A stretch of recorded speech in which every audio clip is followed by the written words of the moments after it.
कहानी की शुरुआत में हम थॉमस नाम के एक लड़के को देखते हैं जो अभी अभी होश में आया है। यहाँ वह देखता है कि एक अजीब तरह की लिफ्ट उसे बहुत तेजी से ऊपर की तरफ ले जा रही है, लेकिन वो यहाँ कैसे आया और उसे यहाँ कौन लेकर आया, ये सब कुछ उसके दिमाग में बिल्कुल साफ नहीं है। ऐसे ही सोचते सोचते जब थॉमस ऊपर पहुंचता है तो वह अपने ही उम्र के बहुत से लड़कों को देखता है। थॉमस किसी भी तरह समझ ही नहीं पा रहा कि उसके साथ क्या होने वाला है। फिर थॉमस को एक लड़का उस लिफ्ट से बाहर निकालता है तो थॉमस काफी घबरा जाता है और अचानक वह भागने की कोशिश करने लगता है, लेकिन उसकी ऐसी दौड़ देखकर सब हंसने लगते हैं और बोल पड़ते हैं, अरे ये तो लगता है एक रनर है। कुछ देर तक लगातार दौड़ने के बाद जब थॉमस थकर चूर हो जाता है तब वह देखता है कि उसके चारों तरफ बहुत ऊंची ऊंची दीवारें हैं। दीवारें इतनी ऊंची हैं कि यहाँ से निकलने का कोई रास्ता ही नहीं है। आखिर वो यहाँ कैसे आया और उसे यहाँ कौन लेकर आया, ये सब अब भी रहस्य ही बना रहता है। इसके बाद थॉमस को फिर से एक पिंजरे में बंद हालत में देखा जाता है। ठीक उसी समय अल्वी नाम का एक लड़का उसके पास आता है। अपना परिचय देने के बाद वो कहता है, अगर तुम दोबारा भागने की कोशिश नहीं करोगे तो मैं तुम्हें छोड़ सकता हूँ। ये सुनकर थॉमस घबरा कर पूछता है, मेरे साथ ये सब अजीब चीजें क्यों हो रही हैं? मुझे तो अपना नाम तक याद नहीं है। इस पर अल्वी उसे बताता है, सिर्फ तुम ही नहीं, जब हम सब पहली बार यहाँ आए थे तो किसी को भी अपना नाम याद नहीं था, लेकिन टेंशन मत लो, कुछ ही दिनों में तुम्हें अपना नाम याद आ जाएगा। इसके बाद अल्वी उसे बाहर ले जाता है। फिर वो बताने लगता है, हम सब यहाँ काफी समय से फंसे हुए हैं। खाने पीने के लिए जो भी चाहिए होता है हम यहीं पर खेती करके तैयार करते हैं। इसके अलावा बाकी सारी चीजें हमें एक बॉक्स के जरिए मिलती हैं जो हर महीने 2 बार यहाँ आता है, लेकिन ये बॉक्स हमें कौन भेजता है ये कोई नहीं जानता। यहाँ तक कि इतने सारे लोगों में से कोई भी ये नहीं कह सकता कि हमें यहाँ क्यों लाया गया है। इन्हीं बातों के बीच वहाँ न्यूट नाम का एक लड़का आता है। अल्वी जब उसका परिचय थॉमस से कराता है तो न्यूट कहता है, मैं तो तुम्हारी दौड़ देखकर यही सोच रहा था कि तुम एक रनर हो, तुम तो बहुत अच्छा दौड़ते हो। यहाँ थॉमस जब रनर शब्द सुनता है तो काफी हैरान हो जाता है। दरअसल अल्वी इस ग्रुप का लीडर है और जब भी वो कहीं जाता है तो उसकी जिम्मेदारी न्यूट संभालता है। लेकिन इन सब बातों से थॉमस के लिए रहस्य और भी गहरा हो जाता है। इसी दौरान अल्वी उसे एक बड़े वॉच टावर पर ले जाता है ताकि वो इस पूरी जगह को अच्छे से देख सके। ऊपर पहुंचकर थॉमस देखता है कि चारों ओर बहुत ऊंची ऊंची दीवारों से पूरी जगह घिरी हुई है, लेकिन अचानक उसकी नजर एक तरफ के दरवाजे पर जाती है जो कुछ अजीब तरह से खुला सा दिख रहा था। ये देखकर जब थॉमस अल्वी से वजह पूछता है तो अल्वी का चेहरा एकदम उतर जाता है। फिर अल्वी धीरे धीरे समझाने लगता है, यहाँ रहना है तो तुम्हें 3 रूल्स जरूर फॉलो करने होंगे। पहला, तुम्हें जो काम दिया जाएगा उसे बिना किसी सवाल के करना होगा। दूसरा, कभी भी दूसरे ग्लेडर्स मतलब तुम्हारी तरह जो यहाँ बंदी हैं उन पर हमला नहीं करना है। और आखिरी रूल, भूल कर भी इन दीवारों के बाहर कदम नहीं रखना है। ये सुनते ही थॉमस के अंदर अचानक डर भर जाता है। वो सोचने लगता है, आखिर इन दीवारों के पीछे ऐसा क्या है जिसकी वजह से वहाँ जाने की मनाही है। इन्हीं सब ख्यालों के बीच वहाँ चक नाम का एक छोटा लड़का आ जाता है। चक ग्लेडर्स में सबसे छोटा और सबसे प्यारा है, इसलिए अल्वी उसे जिम्मेदारी देता है कि वो थॉमस का ध्यान रखे। फिर जब चक उसके लिए एक हेमक तैयार कर रहा होता है, ठीक उसी समय वो देखता है कि थॉमस उस दीवार की तरफ बढ़ रहा है। ये देखकर चक जाकर उसे रोकता है और कहता है, गलती से भी ऐसा मत करना, हम में से किसी को भी इस दीवार के अंदर जाने की इजाजत नहीं है, इसीलिए इससे दूर रहना ही बेहतर है। लेकिन अचानक देखा जाता है कि 2 ग्लेडर्स सच में उस दीवार के अंदर से दौड़ते हुए बाहर निकलते हैं। ये देखकर थॉमस हैरान होकर पूछता है, तो ये लोग इस दीवार के अंदर कैसे गए? इस सवाल का जवाब देते हुए चक कहता है, ये रनर है। हमारे इस ग्रुप में जो भी रनर होते हैं उन्हें ही इस मेज के अंदर जाने की परमिशन मिलती है। अब जब थॉमस ने मेज शब्द सुना तो वह पूरी तरह से चौंक गया। उसे अब समझ में आया कि यह कोई नॉर्मल जगह नहीं है, यह तो एक गोल भूल भुलैया है। थॉमस और भी ज्यादा जिज्ञासा में पड़ जाता है यह जानने के लिए कि इन दीवारों के पीछे क्या है, इसलिए वह जबरदस्ती अंदर जाने की कोशिश करने लगता है। लेकिन तभी गैली नाम का लड़का उसे एक मुक्का मारकर रोक देता है। इतना होते ही सभी ग्लेडर्स भी वहाँ इकट्ठा हो जाते हैं और इस घटना को देख लेते हैं। थॉमस उनसे कहता है, मैं जानना चाहता हूँ कि इसके पीछे क्या है और आप मुझे क्यों नहीं जाने दे रहे। लेकिन उसके सवाल का जवाब देने से पहले ही उस दीवार के अंदर से एक खतरनाक आवाज आती है और इसके तुरंत बाद वह खुली हुई दीवार धीरे धीरे जोरदार आवाज के साथ बंद होने लगती है। यह दृश्य देखकर थॉमस जैसे अपनी आंखों पर विश्वास ही नहीं कर पा रहा था, लेकिन उसने समझ लिया कि यह गोल भूल भुलैया कोई आम जगह नहीं है, शायद इसके अंदर कुछ खतरनाक छुपा हुआ है। यहीं पर अल्वी के मुंह से आवाज आती है, वेलकम टू द ग्लेट। इसका मतलब तुम समझ ही सकते हो, इस खतरनाक गोल भूल भुलैया का नाम ही ग्लेट है।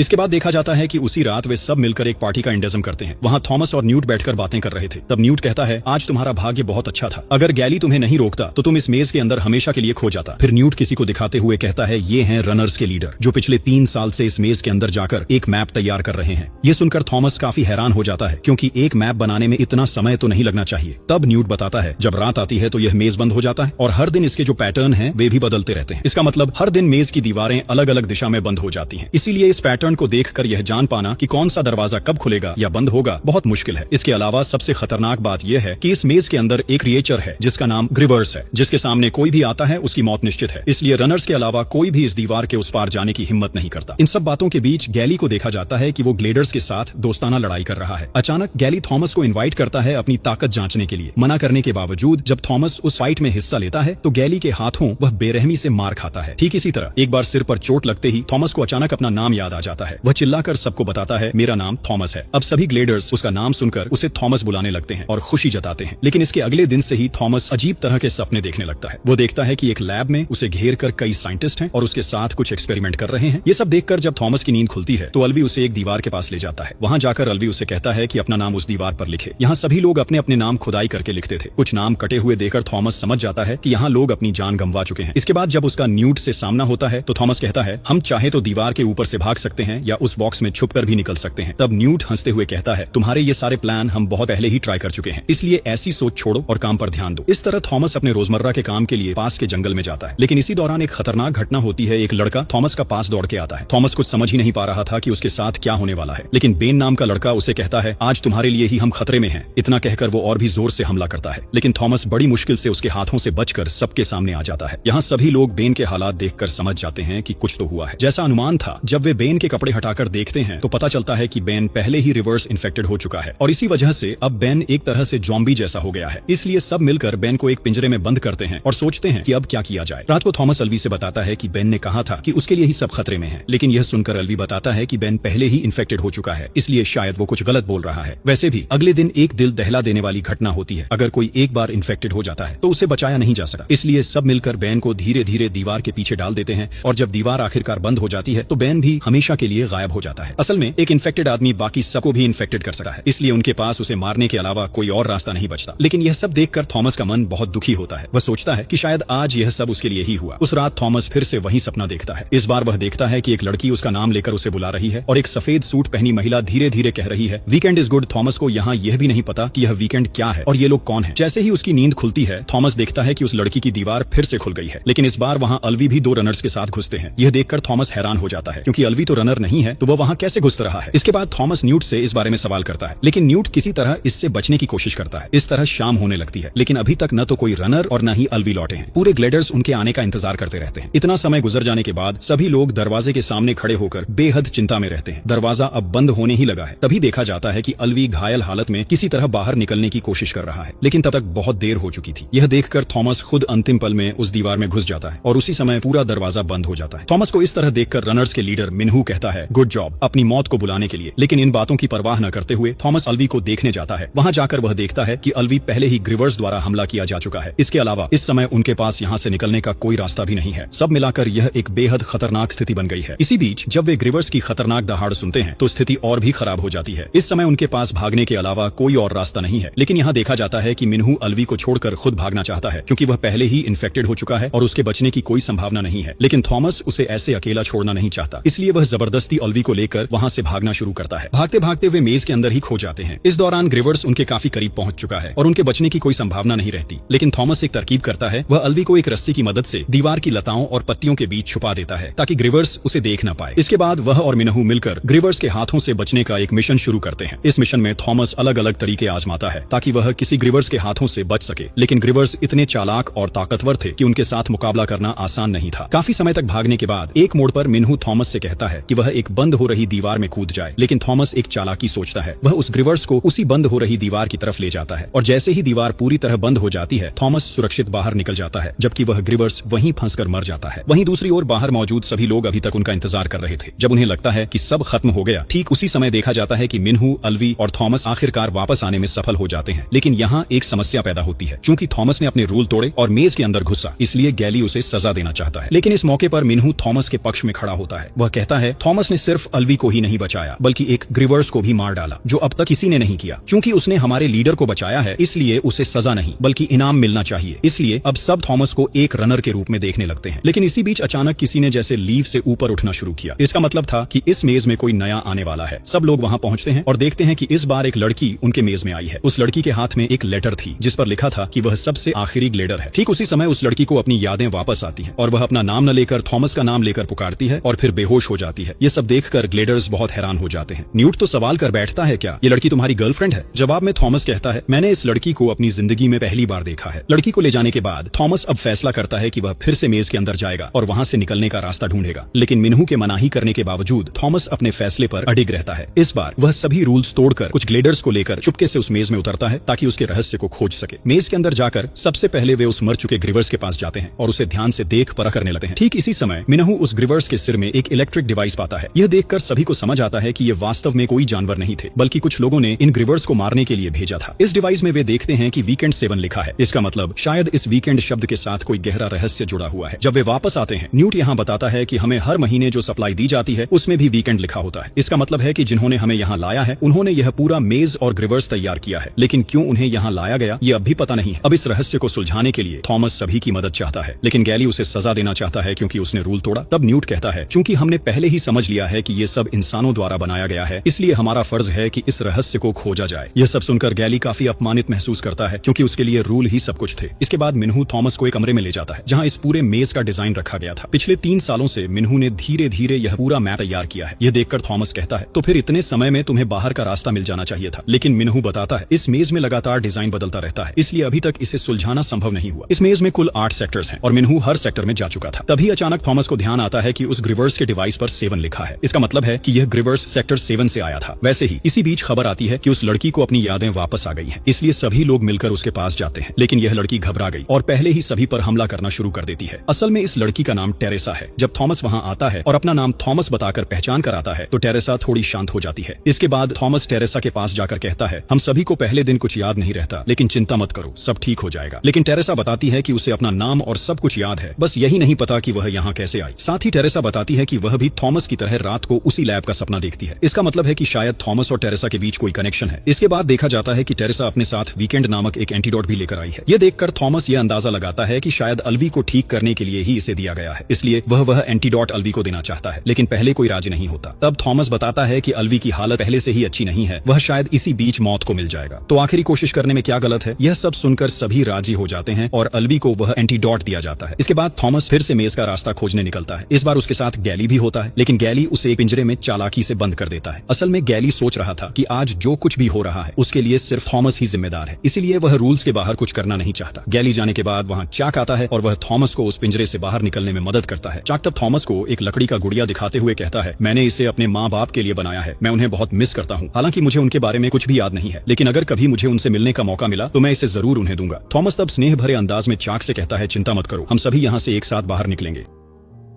इसके बाद अगले दिन थॉमस और मिन्हू फिर से मेज के अंदर जाते हैं। आज वे सेक्शन 7 में जाते हैं, लेकिन जैसे ही वे वहां पहुंचते हैं उनके हाथ में रखा ग्रिवर्स का डिवाइस चालू हो जाता है। यह देखकर थॉमस समझ जाता है कि शायद यह डिवाइस उन्हें बाहर निकलने के रास्ते की ओर इशारा कर रहा है। उसका फॉलो करते हुए वे एक ऐसी जगह पहुंच जाते हैं जहां पहले कभी कोई नहीं गया था। तभी उनके हाथ में रखा डिवाइस हरी रोशनी से जल उठता है और सामने मौजूद कुछ और दरवाजे खुल जाते हैं। लेकिन वे कुछ समझ पाते उससे पहले ही वहां के सभी दरवाजे जोरदार आवाज के साथ फिर से बंद होने लगे हैं। थॉमस और मिन्हू एक पल भी देर नहीं करते और पूरी ताकत से दौड़ते हैं और आखिरी क्षण में वे वहां से बाहर निकलने में सफल हो जाते हैं। इसके बाद वे वापस जाकर सभी को बताते हैं कि आज उन्होंने एक नया रास्ता खोजा है, शायद वही उनके बाहर निकलने का रास्ता है। लेकिन गैली फिर थॉमस पर एतराज करता है और जोर से कहता है, हो सकता है कि वहाँ ग्रिवर्स हमारे मारने के लिए इंतजार कर रहे हों। इसी बीच वहाँ टेरेसा आती है और बताती है कि अल्वी को अपनी यादें वापस आ गई हैं। सभी तुरंत अल्वी के पास जाते हैं, लेकिन अल्वी थॉमस को देखते ही कुछ रोते हुए कहता है, मुझे याद आ गया, मैं तुम्हें पहले से जानता हूँ थॉमस, तुम उनके लोग हो, तुम्हें इस मेज के मालिकों ने यहाँ भेजा है। अब सच में बताओ तुम यहाँ क्यों आए हो। इसी बीच उन्हें एक खबर मिलती है, आज मेज का वह दरवाजा जो हमेशा शाम होने से पहले बंद हो जाता था किसी वजह से आज बंद नहीं हो रहा। थॉमस अब समझ नहीं पाता कि आज उनके साथ क्या होने वाला है, क्योंकि आज दरवाजा बंद नहीं हो रहा, इसलिए ग्रिवर्स आसानी से यहाँ घुसकर हमला कर सकते हैं। मिन्हू उन्हें कहता है कि उनके पास जितने भी हथियार हैं उन्हें इकट्ठा करो, लेकिन तभी जोरदार आवाज के साथ वहाँ के और 3-3 दरवाजे खुलने लगते हैं। इसका मतलब है कि आज उनके बचने का कोई रास्ता नहीं है। इसी बीच ग्रिवर्स वहाँ पहुंचते हैं और उन पर हमला कर देते हैं। इससे सभी को अपनी जान बचाने के लिए पूरी ताकत से दौड़ना पड़ता है। ग्रिवर्स के साथ एक जबरदस्त लड़ाई शुरू हो जाती है। कई ग्रिवर्स एक साथ आते हैं और धीरे धीरे उनके सारे दोस्तों को पकड़ने लगते हैं। इस बीच गैली कुछ ग्लेडर्स को पिंजरे में बंद कर उनकी जान बचाता है और दूसरी तरफ थॉमस अल्वी को साथ लेकर भागता है। तभी एक ग्रिवर्स उन पर हमला करता है, लेकिन टेरेसा आग लगाकर उसे रोकने में सफल हो जाती है। इसके बाद सभी किसी तरह एक कमरे में जगह लेते हैं, लेकिन यहाँ भी ग्रिवर्स आकर उन पर हमला कर देते हैं। इस हमले में ग्रिवर्स पहले चाक को पकड़कर ले जाना चाहता है, लेकिन अल्वी बहुत कोशिश करता है उसे बचाने की। हालांकि वह उसे बचा लेता है, लेकिन फिर ग्रिवर्स आकर उसे पकड़ने लगते हैं। थॉमस भी कई बार उसे बचाने की कोशिश करता है, लेकिन पूरी टीम की सुरक्षा को देखते हुए अल्वी खुद को ग्रिवर्स के हाथों में दे देता है और यहीं अल्वी की मौत होती है। उसकी मौत अपनी आंखों के सामने देखकर पूरी टीम टूट जाती है। इसके बाद धीरे धीरे स्थिति फिर से शांत हो जाती है। तब गैली वहां आता है और थॉमस पर इन सब घटनाओं के लिए इंजम लगाने लगता है। थॉमस भी समझ जाता है कि शायद इसके लिए वह खुद जिम्मेदार है, लेकिन सच जानने के लिए थॉमस को किसी ग्रिवर्स के द्वारा चोट लगनी ही थी, क्योंकि अल्वी ने आखिरी बार ग्रिवर्स के हमले के बाद कहा था कि थॉमस भी उन्हीं में से एक है। इसीलिए थॉमस ग्रिवर्स के हथियार को अपने शरीर पर ले लेता है और बेहोश हो जाता है। अब अल्वी की तरह थॉमस भी फिर से वही सपना देखने लगता है। थॉमस देखता है कि वह और टेरेसा सच में उनके लोग हैं। इसके अलावा वही लोग इतने सालों से यहाँ एक तरह का एक्सपेरिमेंट चलाने के लिए सभी को बंदी बनाकर रखे हुए थे। लेकिन थॉमस अब कहता है कि वह इन लोगों की तकलीफ अपने आंखों से और नहीं देख सकता, इसलिए वह इस एक्सपेरिमेंट को बंद करना चाहता है और इसी वजह से वह असल में इस मेज का एक मेंबर बनकर आया था। इसके बाद थॉमस को एक और एंटीडोट देकर ठीक किया जाता है और फिर वह सभी को यह सब सच बताता है। वह कहता है, मैं सच में उनके लोग हूँ और मैं तुम्हें यहाँ किसी एक्सपेरिमेंट के लिए भेजा था। यह सब सुनकर न्यूट बहुत हैरान हुआ, लेकिन वह अब भी थॉमस के पक्ष में रहता है। दूसरी तरफ गैली थॉमस और टेरेसा को सजा के तौर पर उस मेज में फेंकने का फैसला करता है, लेकिन इस बार थॉमस के पक्ष में मिन्हू, चाक, न्यूट और कई लोग आते हैं, क्योंकि उन्हें समझ आ गया था कि सिर्फ थॉमस ही उन्हें यहाँ से बचा सकता है। इसलिए थॉमस के साथ जो लोग थे वे सभी मिलकर आखिरकार मेज में जाते हैं इस गोलक पहेली से बाहर निकलने के लिए। लेकिन उसी मेज में फिर से ग्रिवर्स हमला कर देते हैं, इससे कई ग्लेडर्स मारे जाते हैं। लेकिन इन सब मुश्किलों के बावजूद थॉमस पीछे नहीं हटता और आखिरकार मेज के आखिरी दरवाजे तक पहुंच जाता है। यह दरवाजा एक पासवर्ड से लॉक था। तब मिन्हू उसे उस मेज का मैप बनाते समय जो सीक्वेंस कोड बनाया था वह प्रेस करने को कहता है। इसी बीच ग्रिवर्स लगातार उन पर हमला करते रहते हैं। ठीक तभी सौभाग्य से पासवर्ड उसी सीक्वेंस में खुल जाता है और आखिरकार वे आखिरी क्षण में एक लैब में पहुंच जाते हैं। लेकिन यहाँ पहुंचते ही वे देखते हैं कि पूरी लैब में कोई जीवित नहीं है। लगता है कुछ ही समय पहले कोई यहाँ आया और सभी को गोली मारकर मार दिया। इसी तरह चारों तरफ देखने के दौरान अचानक उनके सामने एक वीडियो मैसेज चलने लगता है। यह वीडियो मैसेज इस लैब की लीड साइंटिस्ट ईवा पेज का है। इस वीडियो में ईवा पूरी मेज के रहस्य को खोलना शुरू करती है। वह बताती है कि कई साल पहले पृथ्वी पर एक विशाल सोलर फ्लेयर हमला हुआ था, जिसकी वजह से भयानक सोलर स्टॉर्म बने और इंसानों के सारे घर आग में जलकर राख हो गए। इस सोलर स्टॉर्म के साथ एक वायरस भी फैल गया इंसानों में, जिसका नाम फ्लेयर वायरस है। यह वायरस इतना खतरनाक था कि अगर यह किसी के शरीर में घुसता तो सीधे उसके दिमाग पर असर डालता और इसके वजह इंसान कभी कभी झोंबी में बदल जाते और बहुत कष्ट में अपनी जान गंवा देते। लेकिन पूरी धरती पर कुछ ही लोगों के शरीर में इस वायरस का मुकाबला करने की ताकत थी, यानी उनके शरीर में यह वायरस कुछ नहीं कर पाता और वही सभी ताकतवर लोग ही इस मेज में आए ग्लेडर्स हैं। इसका मतलब है कि उन पर खास एक्सपेरिमेंट करने के लिए ही उन्हें इस मेज में भेजा गया। असल में साइंटिस्ट जानना चाहते थे कि इन लड़कों के शरीर में ऐसा क्या है जिसकी वजह से यह वायरस उन पर कुछ नहीं कर पा रहा, और अगर वे यह पता लगा लेते तो उनके शरीर से एंटीवायरस बनाकर पूरी दुनिया के लोगों को शायद बचाया जा सकता था। आखिरकार सभी इस रहस्य को सुलझा ही लेते हैं, लेकिन इसके बाद देखा जाता है कि कुछ लोग इस लैब में आकर उन पर हमला कर देते हैं और ईवा पेज अपने एक्सपेरिमेंट को किसी के साथ शेयर किए बिना खुद ही खुदकुशी कर बैठती है। इसका मतलब है कि थॉमस ने यह रहस्य तो सुलझा लिया, लेकिन इसके लिए जो इतना कुछ हुआ उसका फल सच में मिलेगा या नहीं। इसी बीच वहाँ फिर से एक दरवाजा खुलता है और हम देखते हैं कि गैली भी इस लैब तक पहुंच चुका है। लेकिन गैली को देखकर पता चलता है कि वह इन्फेक्टेड है और इसलिए वह अब जान गया कि थॉमस असल में उनके ही लोग हैं, तो वह थॉमस को गोली मारकर मार देना चाहता है। लेकिन इस बार थॉमस को बचाते हुए सामने ही छोटी उम्र का लड़का चाक आ जाता है। इस घटना से पूरे कमरे में शोक का माहौल फैल जाता है। चाक सभी के लिए बहुत प्यारा था, जो हमेशा सभी को खुशी में रखते थे, लेकिन इस बार उसने अपनी जान देकर सबको बचा लिया और फिर कभी घर लौट के नहीं आया। यह सब देखकर मिन्हू खुद को संभाल नहीं पाता और गैली के सीने में एक तलवार घोंप देता है और गैली वहीं मर जाता है। यह सब खत्म होते ही वहाँ वे अटैकर्स आ जाते हैं जिन्होंने थोड़ी देर पहले सभी को मार डाला था। वे थॉमस और बाकी सबको एक हेलीकॉप्टर में बैठाकर कहीं ले जाने लगते हैं। जाते समय थॉमस देखता है कि धरती लगभग बर्बाद होने वाली है। चारों तरफ सभी बिल्डिंग्स जैसे मलबे में बदल चुकी हैं। पूरा धरती अब एक तरह का मौत का शहर बन चुका है। थॉमस और उसके साथी नहीं जानते कि वे असल में कहाँ जा रहे हैं या अब उनके साथ क्या होने वाला है। लेकिन अगले सीन में हम देखते हैं कि यह पूरी कहानी फिर से घूम जाती है। देखा जाता है कि वह साइंटिस्ट ईवा पेज अब भी जीवित है। असल में ईवा के मरने का जो दृश्य था वह एक सजाया हुआ ड्रामा था। यहाँ ईवा को कहते देखा जाता है कि बच्चों ने उनका पहला फेज सक्सेसफुली पूरा कर लिया है। ऐसे ही एक पल के साथ इस मूवी का पहला पार्ट यहीं खत्म हो जाता है। इस मूवी के और भी रहस्य खुलने बाकी हैं। बाय द वे, इस मूवी के अभी और 2 पार्ट्स भी हैं। अगर तुम देखना चाहते हो तो मुझे कमेंट में जरूर बताना, तब मैं बहुत जल्दी बाकी 2 पार्ट्स की भी एक्सप्लेनेशन लेकर आ पाऊंगा।